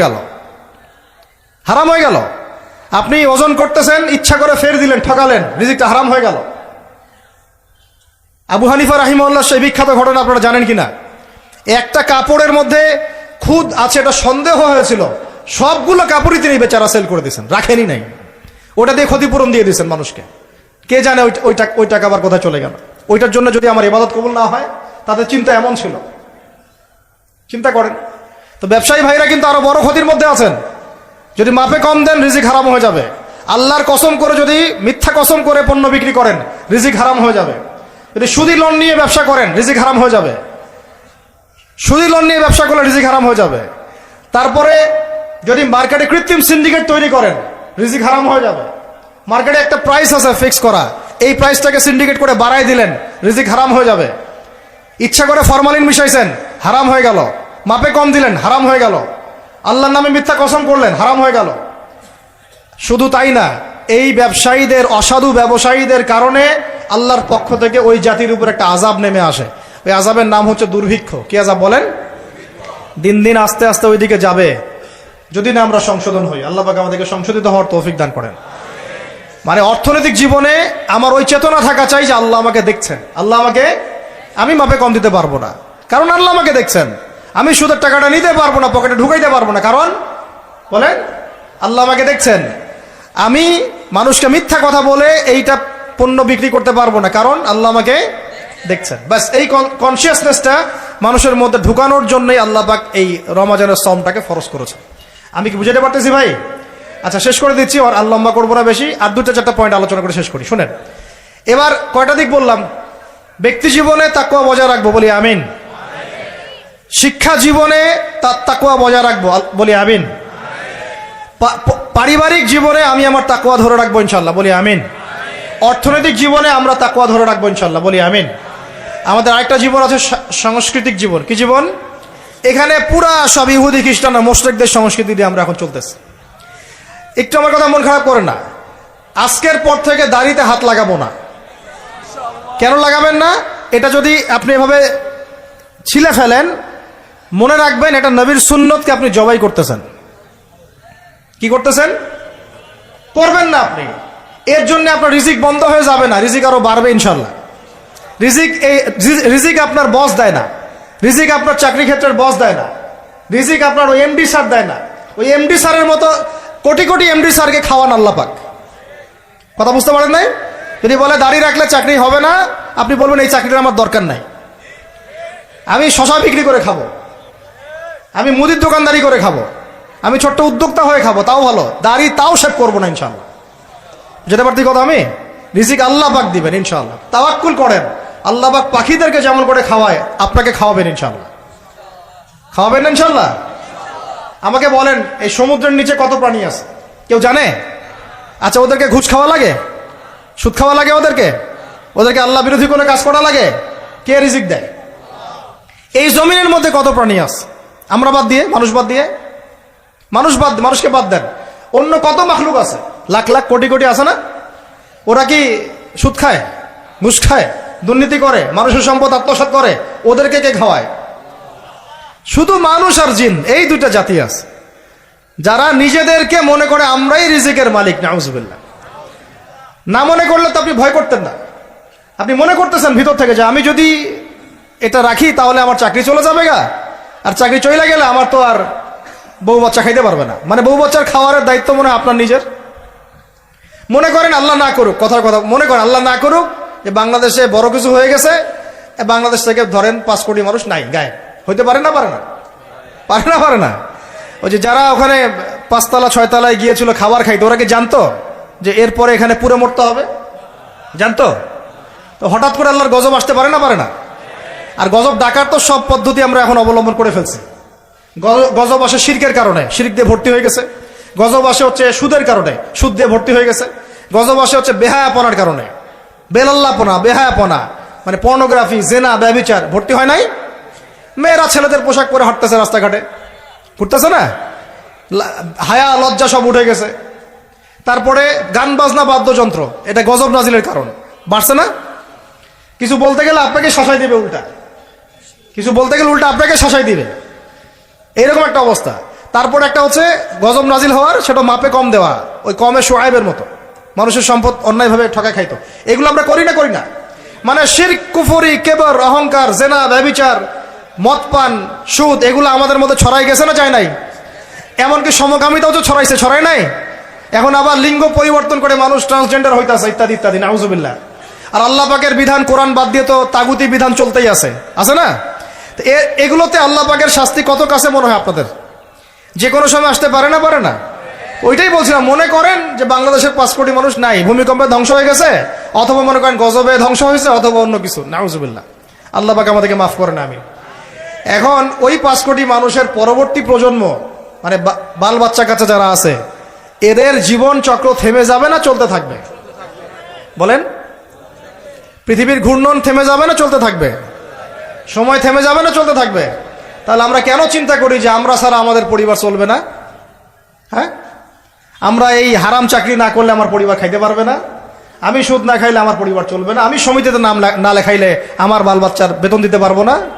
কেন চিন্তা করি এভাবে? আমার কথায় কি যুক্তি আছে না নাই? একটু হলেও তো আছে নাকি? আমরা যদি কেউ না থাকি আমাদের পরিবার চলবে না? চলবে। আমার আব্বা মারা গেছেন আমার বয়স যখন 5.5 কি 6 বছর, আমার ঠিক মনেও নাই স্মৃতিতে, 5.5 কি 6 বছর, এরকম অনেকেই আছেন ছোটবেলায় বাবা। আমাদের নবী সাল্লাল্লাহু আলাইহি ওয়াসাল্লাম তো বাবা জন্মের আগেই ইন্তেকাল করছেন, করেন নাই? তো যখন আমার আব্বাদের জেনারেশন জীবিত ছিল, তখন তারা চিন্তা করতো আমাদের ছেলেরা কিভাবে খাবে, কি পড়বে, কোন বাসায় থাকবে, কি করবে, চিন্তা করতো না? এখন যে আমি ধরেন, এটা কত বছর, 2024, 98, 26 বছর থেকে আমি এতিম অবস্থায় আছি, মনে কর। কত বছর? 26 বছর হয়ে গেছে। 26 বছর আমি চলি নাই, খাই নাই, কাপড় পরি নাই, পড়াশোনা করি নাই, আজকে আপনাদের সামনে বসে আছি না? কার এগুলো? কার দেওয়া? তাহলে আমাদের চিন্তাটাকে আগে আল্লাহমুখী করতে হবে। রমজান এই চিন্তাগুলো দেওয়ার জন্যই আসে, যে আল্লাহ কনসিয়াসনেস, তাকওয়া মনের মধ্যে ঢুকানো, যে আল্লাহ আছেন আমার সাথে, আল্লাহ আমাকে দেখছেন, আমার কথা শুনছেন, আমার জীবনের সবগুলো ডিপার্টমেন্ট আমি আল্লাহ ভীতি দিয়ে ঢেলে সাজাবো ইনশাআল্লাহ। তাহলে আল্লাহ পাক বেহিসাব রিজিক দিবেন ইনশাআল্লাহ, বেহিসাব ইনশাআল্লাহ। তো যেটা বলছিলাম, আর 2টা পয়েন্ট বলে শেষ করতেছি। ভাই, আমরা যে সাংস্কৃতিক অঙ্গনে যখন যাব, এখানে আল্লাহ ভীতির পরিচয় দেওয়া লাগবে। আমি এমন কোন সংস্কৃতি ফলো করতে পারবো না যেটা আল্লাহর বিরুদ্ধে যায়, রাসূলের বিরুদ্ধে যায়। সবার আগে নিজের চেহারা ঠিক করেন, কাপড় ঠিক করেন, মাথায় টুপি নিয়ে আসেন, পাগড়ি নিয়ে আসেন, ঢিলাঢালা পোশাক পরেন। আমি বলতেছি না যে আপনার শার্ট প্যান্ট পরে নামাজ হবে না ইত্যাদি, এই মাসালা আমি দিতে যাচ্ছি না, এটা অন্য মাসালা, অন্য আলোচনা। কিন্তু আমরা আমাদের নবীর সুন্নত নিয়ে গর্বিত থাকবো ইনশাআল্লাহ। এটা আমার নবীর সুন্নত, আমার নবী মুহাম্মদের সুন্নত সাল্লাল্লাহু আলাইহি ওয়াসাল্লাম, যার হাতে আমি হাউজে কাউসারের পানি খাইতে চাই, যাকে আমি স্বপ্নে একবার দেখতে চাই। দোয়া করি না আমরা এগুলা? যার রওজার সামনে গেলে আমাদের চোখ দিয়ে ধর করে পানি পড়তে থাকে, তিনি ওখানে জীবিত না? আমাদের সালামের উত্তর দেন না? সুবহানাল্লাহ। আমরা কি বলবো আসলে, প্রসঙ্গক্রমে কথা চলে আসে, যেই মানে জমিনে নবী সাল্লাল্লাহু আলাইহি ওয়াসাল্লাম শুয়ে আছেন, সাহাবায়ে আজমাইন শুয়ে আছেন, এখন ওইখানে দেখতেছি যে 70টা সিনেমা হল চালু হয়ে গেল। কি একটা অবস্থা! সুবহানাল্লাহ। আল্লাহর ভয় কোথায় চলে গেছে। এবং বলিউড, হলিউড সব সিনেমা হচ্ছে, গান বাজনা হচ্ছে, মানুষ দেখতেছে, মদের বার ওপেন করা হচ্ছে, মানে পশ্চিমা আদলে ঢেলে সাজাতে যাচ্ছে সবকিছু। হ্যাঁ, আর এগুলোর বিরুদ্ধে 2-4টা লাইন বললে আমাদেরকে বলবে যে আকীদা ঠিক নাই, হ্যাঁ, মানহাজ ঠিক নাই। হ্যাঁ, সুবহানাল্লাহ। তোমাদের মতো দালালি মানহাজের আমাদের দরকারও নাই। যেই মানহাজ তোমাকে সত্য কথা বলতে শিখায় না, ওইটা আবার কিসের মানহাজ? ইবনে তাইমিয়ার নাম ভাঙে খাচ্ছ তোমরা। আর ইবনে তাইমিয়া রাহিমাহুল্লাহ 5 বার জেল খাটছেন। কয়বার? 4-5 বার জেল খাটছেন। বেচারার তো জিন্দেগি জেলেই চলে গেছে। তার ছাত্র ইবনুল কাইয়্যিম, তার নাম ভাঙাই খাও তোমরা। ইবনুল কাইয়্যিম রাহিমাহুল্লাহ, তার ওস্তাদের যে মহব্বত, তার মহব্বতে তিনি নিজেও জেলে ঢুকে গেছিলেন। সুবহানাল্লাহ। তো সহিহ আকীদা কি? যে আকীদা কোরআন এবং সুন্নাহর আলোকে আপনাকে সত্যি কথা বলতে শিখায়, এটা সহিহ আকীদা। আর যে আকীদা কোরআন এবং সুন্নাহর সত্য কথাগুলো আপনাকে বলতে বাধা দেয়, মুনাফিকদের পক্ষপাতিত্ব করতে শেখায়, ঘুরিয়ে ফিরিয়ে ইহুদিদের পক্ষে কথা বলতে শেখায়, ওইসব সহিহ আকীদা শেখারও আমাদের দরকার নেই। ওটা সহিহ ভুল আকীদা। কি আকীদা? সহিহ ভুল। ওটাও সহিহ, কিন্তু ওটা সহিহ ভুল।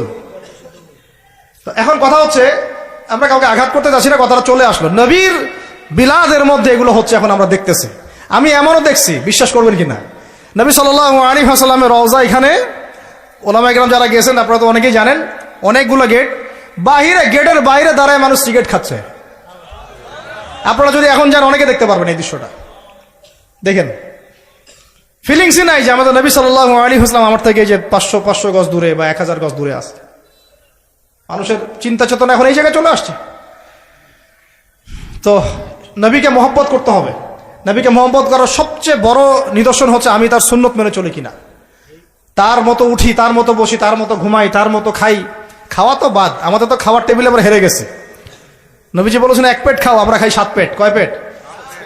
আমরা খাওয়ার টেবিলে হেরে গেছি। আমার ওস্তাদ একটা কথা বলেন, যে মুসলমান খাবার টেবিলেই হেরে যেতে পারে, এরা কোশ্চিন কালেও জিহাদের মাঠে জিততে পারবে না।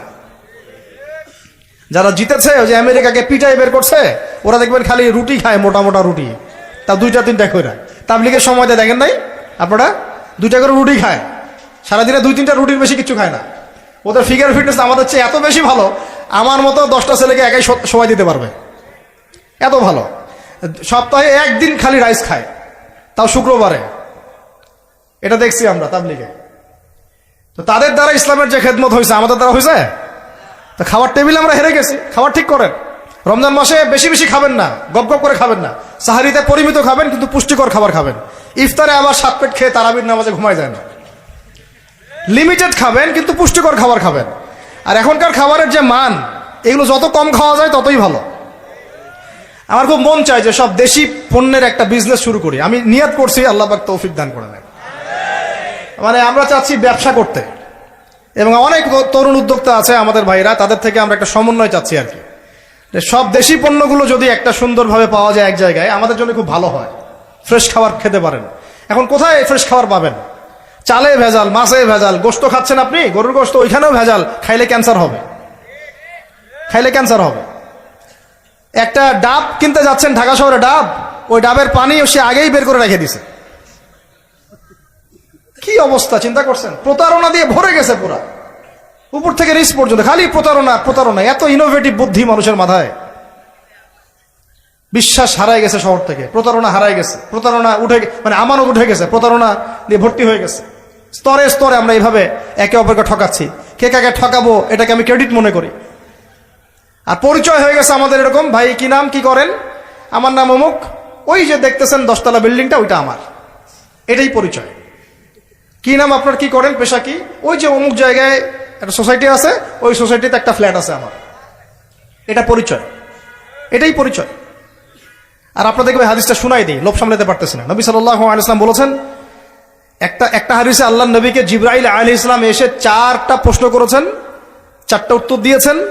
শেষেরটাতে তিনি বলেছেন, কিয়ামত কবে হবে আমি জানি না। মাল মাসউলু আনহা বিআলামা মিনাস সাইল। প্রথমে ছিল ইসলাম কাকে বলে, ঈমান কাকে বলে, ইহসান কাকে বলে। তারপরে প্রশ্ন করেছেন কিয়ামত কবে হবে, তিনি বলেছেন আমি জানি না। মাল মাসউলু আনহা বিআলামা মিনাস সাইল। প্রশ্নকারী উত্তরদাতা চেয়ে বেশি জানে না, বা আমাদের দুজনের কেউই জানে না এক্স্যাক্টলি কোন ডেটে কিয়ামত হবে। 5ম প্রশ্ন তিনি করছেন আরেকবার, যে ফাখবিরনি আন আমারাতিহা, তাহলে কিছু মানে আলামত বলে দেন, কিয়ামতের কি বলে দেন, কিছু নিদর্শন বা আলামত বলে দেন। নবী সাল্লাল্লাহু আলাইহি ওয়াসাল্লাম এমন 2টা আলামত বলেছেন যার সাথে বর্তমান বিশ্বের প্রত্যেকটা বড় বড় শহর মিলে যাবে, প্রত্যেকটা বড় বড় শহর, এমনকি আমাদের ঢাকাও।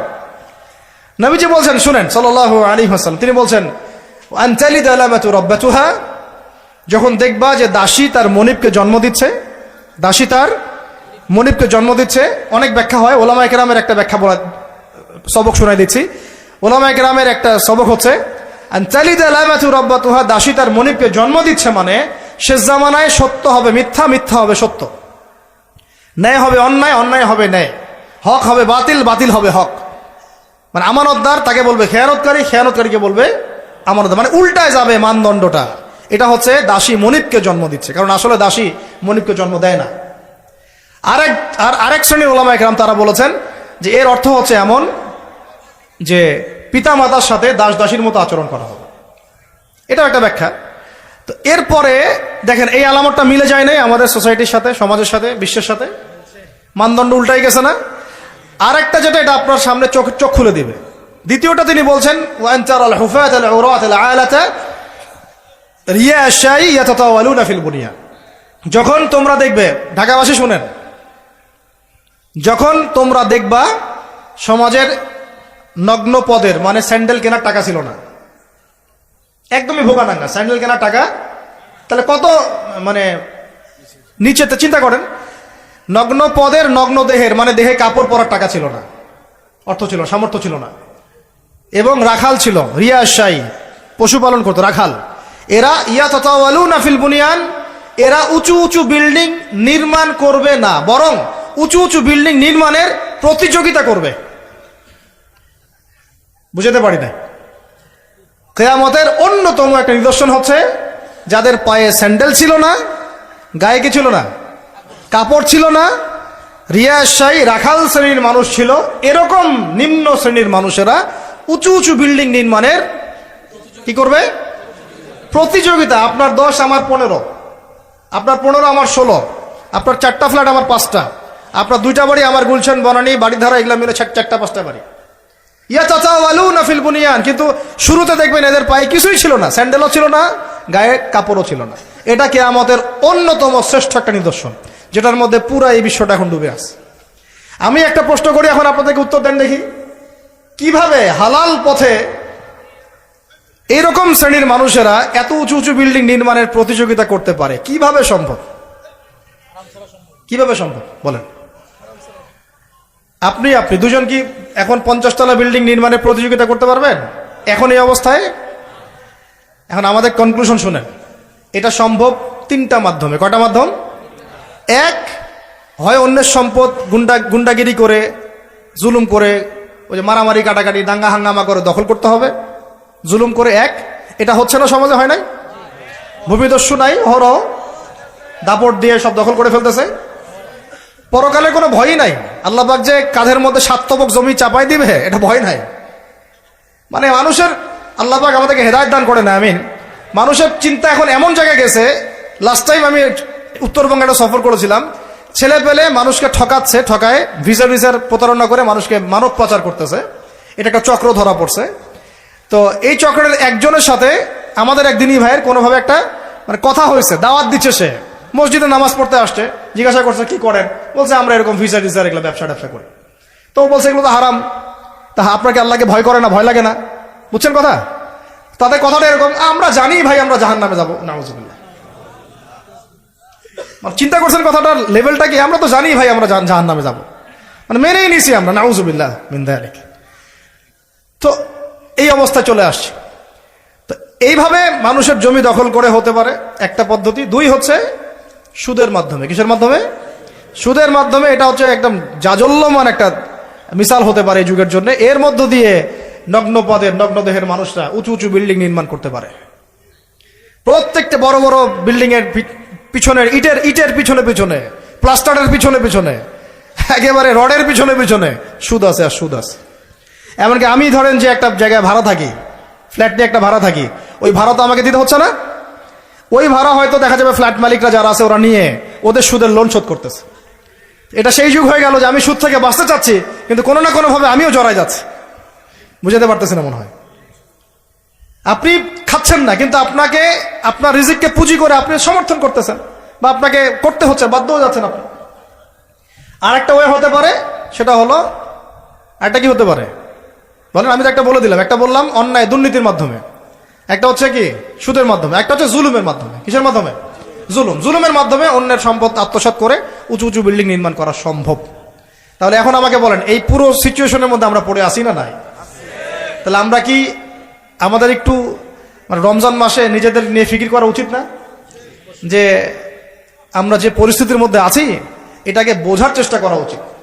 এরপরে যে পাপগুলো চারপাশে চলতেছে এগুলোতে ভয় পাওয়া উচিত। কোন দিন না আল্লাহর গজব নেমে আসে, এখান থেকে নিজেদেরকে বাঁচিয়ে রাখা উচিত, মানে সর্বোচ্চ চেষ্টা করা উচিত দূরে থাকা, এবং একই সাথে এগুলোকে সংশোধনের জন্য ফিকির করা উচিত। এই সংশোধন একা একা হবে না, এই সংশোধনের জন্য দরকার ব্যক্তিগত উদ্যোগ, ওলামায়ে কেরামের পদক্ষেপ, তাদের ঐক্য, মসজিদ মাদ্রাসার ভূমিকা, সর্বোপরি রাষ্ট্রশক্তির একটা ভূমিকার দরকার আছে। আমি বুঝাই একটা জিনিস আপনাকে। এই যে জুব্বাটা আমি পরে আছি, এটা মনে করেন আপনি হাতে তৈরি করেন, হাতে তৈরি করেন। ওই যে টেইলার আছে না আমাদের, হাতে তৈরি করেন পাঞ্জাবি। আর আপনার একটা জুব্বা তৈরি করার ফ্যাক্টরি আছে, উৎপাদন কোনটার বেশি হবে বলেন? যে হাতে তৈরি করে ও বেশি উৎপাদন করতে পারবে, না যে ফ্যাক্টরি দিয়েছে সে বেশি উৎপাদন করতে পারবে? ইসলামী রাষ্ট্র হচ্ছে এরকম একটা ফ্যাক্টরি যেটা চাইলে অনেক অনেক বেশি ভালো ভালো প্রোডাক্ট জনগণকে খুব দ্রুত সময় দিতে পারে। আমি দাওয়া দিয়ে যতটুকু না ইসলাম এবং সংশোধন করতে পারবো, একজন উমরের মতো রাষ্ট্রপ্রধান চাইলে পুরো সমাজটাকে অনেক সহজেই সংস্কার করতে পারবে ইনশাআল্লাহ। এই জিনিসটার ঘাটতি আছে না নাই? আমরা দোয়া করি আল্লাহ পাক আমাদের প্রত্যেক এলাকার মেম্বার, চেয়ারম্যান, এমপি, মন্ত্রী যারা যারা আছে সবাইকে ইসলামের সহি বুঝ দান করেন, তাদের সবাইকে ইসলামের জন্য কাজ করার তৌফিক দান করেন। তারা যদি সৎ উদ্যোগ নিতে পারে সমাজের এই সমস্যাগুলো কেটে যাবে ইনশাআল্লাহ। আর আমরা বয়ান করে, দাওয়াত দিয়ে, মাহফিল করে কতটুকুই বা আমরা কাজ করতে পারবো? কতটুকু করতে পারবেন? বেশি করতে পারবেন না। আল্লাহ পাক আমাদের সবাইকে এই রমাজানে পরিশুদ্ধি অর্জন করার তৌফিক দান করেন। আর একটা খালি ডিপার্টমেন্ট বলে শেষ করব, আমরা আমাদের ব্যক্তি জীবন তাকওয়ার মানদণ্ডে ঢেলে সাজাবো ইনশাআল্লাহ, আমাদের ইবাদত বন্দেগী ঢেলে সাজাবো ইনশাআল্লাহ, আমাদের অর্থনীতি, পরিবার ঢেলে সাজাবো, সংস্কৃতি ঢেলে সাজাবো। আর সংস্কৃতির মধ্যে আমরা নবীর সুন্নতের বাইরে যাব না ইনশাআল্লাহ। পশ্চিমাদের, ইহুদিদের, মুশরিকদের কোনো সুন্নতের উপর আমল করবো না ইনশাআল্লাহ। তাহলে ঘরে ঘরে কি এখন গান বাজনা বাজবে? তা বন্ধ করবেন। তারপরে ঘরে ঘরে কি স্টার জলসা, জি বাংলা আরো বাড়বে? আমাদের মা বোনদেরকে বুঝাবেন, মাঝে মাঝে কঠোর হবেন। পুরুষ যদি হয়ে থাকেন একটা ধমক লাগাই দিবেন যে দ্বিতীয়বার যেন কথা বলতে না হয়। পুরুষের মতো পুরুষ হয়ে বাঁচেন। বিশ্বাস করেন এখন কোন কোন ক্ষেত্রে ছেলেদের আচরণ দেখলে মনে হয় যে তারা মেয়ে হয়ে গেছে, আর মেয়েদের আচরণ দেখলে মনে হয় ওরাই ছেলে মনে হয়। ওদের কথার ভয়েস, গলার ভয়েস, চলার ধরন, দাপট সব ছেলেদের মতো। আর ছেলেরা কি করে জানেন? ফেসবুকে বসে মেয়েদের মতো চুলাচুলি করে, কামড়া কামড়ি করে, কমেন্টে বসে বসে। মাঠে এসে লড়তে পারে না, কিন্তু মাঠে লড়তে পারবে না, সামনাসামনি আসতে পারবে না। ও ফেসবুকে শেষ, ওইখানে একেবারে গালি গালাজ করে ধুয়ে রেখে দিতেছে একদম। ওই কথাটাই সামনাসামনি বলার মতো বুকের পাঠা নাই। কিন্তু কথা বুঝতে পারছেন? আমাদের ছেলেদের গায়রত, ব্যক্তিত্ব ছেলেদের মতো হওয়া উচিত। পরিবারটা আমরা কন্ট্রোল করবো তো ইনশাআল্লাহ। আমার মেয়ে, আমরা বেঁচে থাকতে আমাদের মেয়েরা বেপর্দা বাইরে যাবে না ইনশাআল্লাহ। আমরা বেঁচে থাকতে আমাদের স্ত্রীরা বাইরে বেপর্দা যাবে না ইনশাআল্লাহ। পারা যাবে না ইনশাআল্লাহ। আর মা এবং বাবাদের প্রতি কঠোর হওয়া যাবে না। অনেক পরিবারে মা বাবা কথা শোনে না, আমরা জানি। তখন তাদেরকে বুঝাতে হবে, দাওয়াত দিতে হবে। তাদেরকে তো আপনি শাসন করতে পারবেন না, পারবেন? শাসন করতে পারবেন না, বুঝাবেন। সবশেষ কথা হচ্ছে, এই রমাদান আমাদেরকে শিক্ষা দিবে যাতে আমরা ওই তাকওয়া আমাদের রাজনৈতিক জীবনেও বাস্তবায়ন করি। কারণ এটা আপনার জীবনের একটা গুরুত্বপূর্ণ অংশ। আল্লাহ পাক আপনাকে তৌফিক দিয়েছেন, ক্ষমতা দিয়েছেন, আপনি পলিটিক্স করছেন। এখানে কি আল্লাহ ভীতির কোনো জায়গাই নাই? হ্যাঁ, এখানে আল্লাহকে ভয় করার দরকার নাই নাকি এখানে আমি মানুষকে ভয় করব? কোনটা? আমি কি এখানে চাইলে একটা মানুষের ক্ষতি করে দিতে পারি? একটা মিথ্যা মামলা ধরা দিতে পারি? আমি চাইলে একটা মাজলুমের প্রতি, দুর্বলের প্রতি জুলুম করতে পারি? নাকি আল্লাহ পাক আমাকে যে দায়িত্ব দিয়েছেন এইটাকে আল্লাহর পথে কাজে লাগাবো? কোনটা করবো? এটাই হচ্ছে পলিটিক্যাল লাইফ। আপনারা অনেকে বলেন ইসলাম এক জিনিস, পলিটিক্স আরেক জিনিস, অথচ সূরা বাকারার শুরুর দিকে আপনি পাবেন ওয়াইয ক্বালা রাব্বুকা লিল মালায়েকা ইন্নী জাঈলুন ফিল আরদি খলিফা। আদম আলাইহিস সালামকে আল্লাহ পাক দুনিয়াতে পাঠিয়েছেন আল্লাহর কি হিসেবে? খলিফা হিসেবে। খলিফা কে? যে আল্লাহর খেলাফা বাস্তবায়ন করে সে। আল্লাহর খেলাফা কি? আল্লাহর বিধান অনুযায়ী সমাজ চালানোই হচ্ছে আল্লাহর খেলাফা। বুঝাতে পারলাম না? আদম আলাইহিস সালাম কি হিসেবে এসেছেন? উত্তর, খলিফা হিসেবে। খলিফা কাকে বলে? যে আল্লাহর খিলাফা বাস্তবায়ন করে। আল্লাহর খিলাফা কি? আল্লাহর বিধান দিয়ে আল্লাহর জমিন শাসন করা, এটাই খিলাফা। তাহলে ইসলামে পলিটিক্স নাই? শুরুতেই তো পলিটিক্যাল কনসেপ্ট পাচ্ছেন আপনি। আমরা সবাই আল্লাহর খলিফা নই? আমরা সবাই কি আল্লাহর খলিফা না? আল্লাহর খলিফা হিসেবে আমাদের দায়িত্ব কি? শয়তানের বিধান বাস্তবায়ন করা না আল্লাহর বিধান বাস্তবায়ন করা? এটা হলো আমাদের পলিটিক্যাল হেদায়েত কোরআন থেকে। আল্লাহ রাব্বুল আলামিন আমাদের সবাইকে কথাগুলো বোঝার তৌফিক দান করেন। শেষ করার আগে আমরা একটু নিয়াত করি, এই রমাদানে ইনশাআল্লাহ আমরা সময়কে সর্বোচ্চ মূল্যায়ন করবো ইনশাআল্লাহ।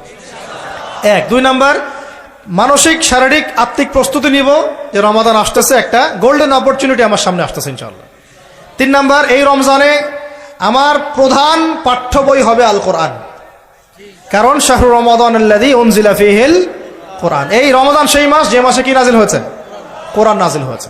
তো আল্লাহ পাক আমাদের সবাইকে রমজান মাসে বেশি বেশি কোরআন তেলাওয়াত করার তৌফিক দান করেন, কোরআনের অর্থ পড়ার তৌফিক দান করেন, এর আদেশ মানার তৌফিক দান করেন, এর নিষেধ ছাড়ার তৌফিক দান করেন, কোরআনের দাওয়াত মানুষের কাছে পৌঁছানোর তৌফিক দান করেন এবং কোরআনের সমাজ বাস্তবায়নের তৌফিক দান করেন। 4 নাম্বার হচ্ছে রমাদান মাসে আমরা একেবারে ভরপেট খাবো না ভাই, ঠিক আছে ভাই? নিয়াত করলাম তো ইনশাল্লাহ। পুষ্টিকর খাবার, পরিমিত খাবার এবং ফ্রেশ খাবার। পুষ্টিকর খাবার, পরিমিত খাবার এবং ফ্রেশ খাবার। এর বাইরে গেলে আপনি ফিজিক্যালি দুর্বল হয়ে যাবেন, যে আমরা দুর্বল হয়ে গেছি এখন এই ভেজাল খাইতে খাইতে। প্রতিদিন আমরা বিষ খাচ্ছি, বিষ। কেমনে যে আমরা বাইচে আছি আল্লাহই ভালো জানে, সিরিয়াসলি বলতেছি। খাবারের যে অবস্থা, কেমনে যে আমরা বাইচে আছি আল্লাহই ভালো জানে। এই অধিদপ্তরগুলো যারা নিয়ন্ত্রণ করেন, তারা যদি আইনের সুশাসন নিশ্চিত করতে পারতেন, মোবাইল কোর্ট বসায় বসায় ওমরের মতো শাস্তি দিতে পারতেন, কারো সাহস ছিল না খাবারে ভেজাল ঢুকায়। জাতিকে মেরে ফেলতেছে তো, জাতিকে মেরে ফেলতেছে, ছেলে বাচ্চাদেরকে মেরে ফেলতেছে, বাচ্চাদের ব্রেন ডেভেলপমেন্ট হতে দিচ্ছে না। আমি তো প্যারেন্টিং নিয়ে পড়াশোনা করেছি অনেক, বাচ্চাদের ব্রেন ডেভেলপমেন্ট হতে দিচ্ছে না। খাদ্যে বাচ্চাকে কি কিনে দেন? চিপস কিনে দেন, চকলেট কিনে দেন, এইটা কিনে দেন, সবই বিষ, বিষাক্ত জিনিস, সব বিষাক্ত। আমরা কি খাই? ফাস্টফুড, পিৎজা, বার্গার, রাস্তাঘাটে সব বিষাক্ত জিনিস। চাল ডাল তেল লবণ যা যা খাচ্ছেন, মশলা, এর মধ্যে দেখবেন মিশাই দিছে ইটের গুঁড়া, ভুসি। এটা নিয়ে আমি আলাদিন কথা বলবো ইনশাআল্লাহ, অর্থনীতি নিয়ে। মানে এমন একটা অবস্থা যে নতুন করে ইসলামী অর্থনীতি প্রতিষ্ঠা করতে হবে এখন মনে হচ্ছে। আপনারা ব্যবসা করার নিয়ত করেন, হালাল পণ্যের ব্যবসা করেন, মানুষকে ভালো কিছু খাওয়ান, ভালো কিছু দেন, দেখবেন জাতি বাঁচবে ইনশাল্লাহ, এবং আপনারও কাস্টমার বাড়বে ইনশাল্লাহ। কারণ আমরা সবাই ফ্রেশটাই তো চাই, 10 টাকা বেশি দিয়ে হইলেও সেটাই কিনবো ইনশাল্লাহ আমরা। আল্লাহ পাক আমাদেরকে রমজান মাসে পরিমিত খাবার তৌফিক দান করেন, পুষ্টিকর খাবার খাওয়ার তৌফিক দান করেন এবং বেহিসাব রিজিক দান করেন, আমিন। 5 নম্বর হচ্ছে রমজানে আমরা তারাবি সালাত জামাতে পড়বো ইনশাল্লাহ। রাকাত সংখ্যা নিয়ে গন্ডগোল হবে তো জানি, আমাদের কথা আমরা বলে দিচ্ছি। তারাবির নামাজ 1 নম্বর জামাতে পড়বো, 2 নম্বর 20 রাকাত পড়বো। কেউ যদি বলে আমি কম পড়ি, বলবেন ওকে পড়েন, কোনো সমস্যা নেই, আপনি পড়েন, কোনো সমস্যা নেই। কেউ যদি বলে আমি আরো বেশি পড়ি, পড়েন, সমস্যা নেই, 40 রাকাত পড়েন আপনি, কোনো সমস্যা নেই। আমরা 20 রাকাত পড়ি, জামাতে পড়ি, কিন্তু সমস্যা তখন হবে যখন আপনি বলবেন আমাদের 20 রাকাতটা বেদাত। যদি এই কথাটা বলেন তাহলে সমস্যা হবে। জামাতে সালাত পড়বো ইনশাল্লাহ, তারাবি সালাত, খতমে কোরআন পড়বো ইনশাল্লাহ, এবং চেষ্টা করবো 20 রাকাত পড়ার ইনশাল্লাহ। কেউ যদি বলে এটা বেদাত, তখন আমাদের সাথে বসায় দিবেন, ওলামা কেরামের সাথে বসায় দিবেন। মনে রাখবেন, উসমান রাদিয়াল্লাহু আনহু যদি 2টা আজান দিতে পারেন জুমার, আমি আবু তো আদনানে দিতে কোনো সমস্যা নাই।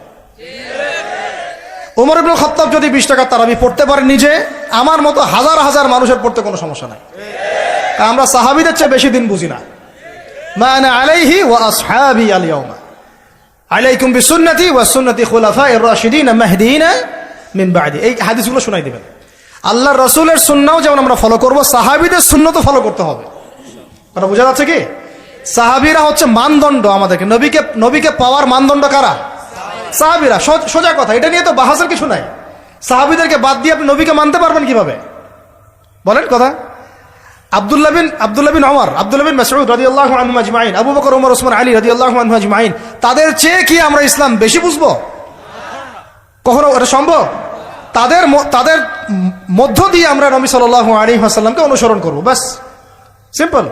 এটা হলো খায়রুল কুরুন। আল্লাহ পাক আমাদেরকে কথাগুলা দিলের কান দিয়ে বোঝার তৌফিক দান করেন। 6 নম্বর কথা হচ্ছে ভাই, রমজান মাসে বেশি বেশি মানুষকে ইফতার করাবেন, রাজি আছেন তো ইনশাআল্লাহ? 7 নম্বর, রমজান মাসে সমস্ত ফরজিয়াত আদায় করব, স্পেশালি নামাজের সাথে যাকাত। নামাজের সাথে, ওই যে ব্যবসায়ীদের কথা তো বলছিলাম, বহু ব্যবসায়ী আছেন আপনারা, মিলসের মালিক, ফ্যাক্টরির মালিক, ইন্ডাস্ট্রির মালিক, যাকাত দেন না। হিসাব করে বের করেন যাকাত কত টাকা। একজনের যাকাত দিয়ে একটা গ্রামের মানুষকে খাওয়ানো যাবে? তালেবে ইলম যারা এবং উলামায়ে কেরাম, তাদের উচিত, মানে আমাদের নিজেদেরকেও নসিহত করতেছি আমরা আর কি, যতটা পারেন ডিভাইস থেকে দূরে থাকতে হবে। না হলে কোরআন ভুলে যাচ্ছি, হাদিস ভুলে যাচ্ছি, এটাও একটা এজেন্ডা হতে পারে। আল্লাহ পাক আমাদেরকে বোঝার তৌফিক দান করেন। কটা বলছি? 7টা নাকি? আর 3টা বলি। 3টা কাজ করবেন রমজান মাসে। সেটা হচ্ছে, রমাদান মাসে যদি সম্ভব হয়, আল্লাহ পাক যদি সুযোগ দেন, যদি সম্ভব হয়, বাইতুল্লাহ জিয়ারত করে আসতে পারেন। আল্লাহ পাক তৌফিক দান করেন। কারণ এখানে এই রমজান মাসে উমরা করার একটা ব্যাপক ফজিলত আছে। আল্লাহ রাব্বুল আলামিন আমাদের সবাইকে জিয়ারতের তৌফিক দান করেন, এবং যারা এখনো সামর্থ্যবান হন নাই, সামর্থ্য আল্লাহ পাক দান করেন। যারা নিয়াত করেছেন, আল্লাহ পাক তাদেরকে হজ্জে মাবরুর করার তৌফিক দান করেন। আল্লাহ রাব্বুল আলামিন তার ঘরে আমাদের সবাইকে হজ করার তৌফিক দান করেন, এবং হজ করার মতো করার তৌফিক দান করেন। 9 নম্বর হচ্ছে, রমজান মাসে আমরা ফরজের পাশাপাশি নফল সুন্নত মোস্তাহাব আমলে গুরুত্ব দিব ইনশাআল্লাহ। শুধু ফরজের উপর থাকবো এটা না, নফল সুন্নত মোস্তাহাব বেশি বেশি বাড়াই দেবো ইনশাআল্লাহ। প্রত্যেকটা কাজ করার আগে দেখবো সুন্নাহ মাফিক হচ্ছে কিনা। এই কাজগুলোর শক্ত করে ধরার জন্য রমজান হচ্ছে শ্রেষ্ঠ মৌসুম। আল্লাহ পাক তৌফিক দান করেন, আমিন। আর শেষ কথা হচ্ছে, রমাদান মাসে রোজা রেখে আমরা যেমন হালাল ছেড়ে দিয়েছি, সারা বছর আল্লাহ পাকের সমস্ত হারাম থেকেও দূরে থাকবো ইনশাআল্লাহ। এটাই রমজানের মূল শিক্ষা। মূল শিক্ষাটা কি জানেন? রমজান মাসে রোজা রেখে যে আমরা হালাল ছেড়ে দিয়েছি, এটা যেন সারা বছর অব্যাহত থাকে, সারা বছর যেন আমরা হারামে লিপ্ত না হই। রোজা রেখে হালাল ছেড়ে দিয়েছি না, খাওয়া পান করা স্ত্রী সহবাস ছেড়ে দিয়েছি না, রোজা রেখে হালালও ছেড়ে দিলাম, সেই রোজাদার কি হারামে যেতে পারে? বলেন, সেই রোজাতে কি রোজা রেখে তাহলে মেয়ের সাথে কথা বলতে পারে, সুদ খাইতে পারে, ঘুষ খাইতে পারে, জেনা করতে পারে? যেহেতু রোজা রেখে আমরা এগুলো করছি না, এই শিক্ষাটাকে আমরা যেন সারা বছর ধরে রাখতে পারি, আল্লাহ পাক এই তৌফিক আমাদের সবাইকে দান করেন। আল্লাহ রাব্বুল আলামিন আমাদের সবাইকে আসন্ন রমজানের সুস্থতার সাথে এই কাজগুলো করার তৌফিক দান করেন। রমজানের যে মূল শিক্ষা লাআল্লাকুম তাত্তাকুন, এই তাকওয়াকে জীবনের সর্বক্ষেত্রে বাস্তবায়ন করার তৌফিক দান করেন। আল্লাহ পাক উলামায়ে কেরামদেরকে দীর্ঘ নেক হায়াত দারাজ করেন এবং আমাদের জাতির মধ্যে আল্লাহ পাক শান্তি শৃঙ্খলা দান করেন। আল্লাহ পাক আমাদেরকে ওমরের মতো শাসক দান করেন। আল্লাহ পাক আমাদের ব্যবসায়ীদের মধ্যে সৎ ব্যবসায়ী দান করেন। আল্লাহ পাক আমাদেরকে ইসলামী সংস্কৃতি মেনে চলার তৌফিক দান করেন। প্রত্যেকটা পরিবারকে আল্লাহ পাক জান্নাতি পরিবার বানায় দেন। আল্লাহ পাক আমাদের শিক্ষাক্ষেত্রে আমাদের যে সমস্যাগুলো হচ্ছে এগুলোকে সমাধান করার তৌফিক দান করেন এবং কোরআন এবং সুন্নাহ ভিত্তিক শিক্ষা অর্জন করার তৌফিক দান করেন। সর্বোপরি রমাদান মাস যে বার্তা নিয়ে আসে, আত্মশুদ্ধির বার্তা, এই আত্মশুদ্ধি যেন আমরা সবাই রমজান মাসে অর্জন করতে পারি এবং সারা বছর ধরে রাখতে পারি, আল্লাহ পাক সেই তৌফিক আমাদের সবাইকে দান করেন, আমিন।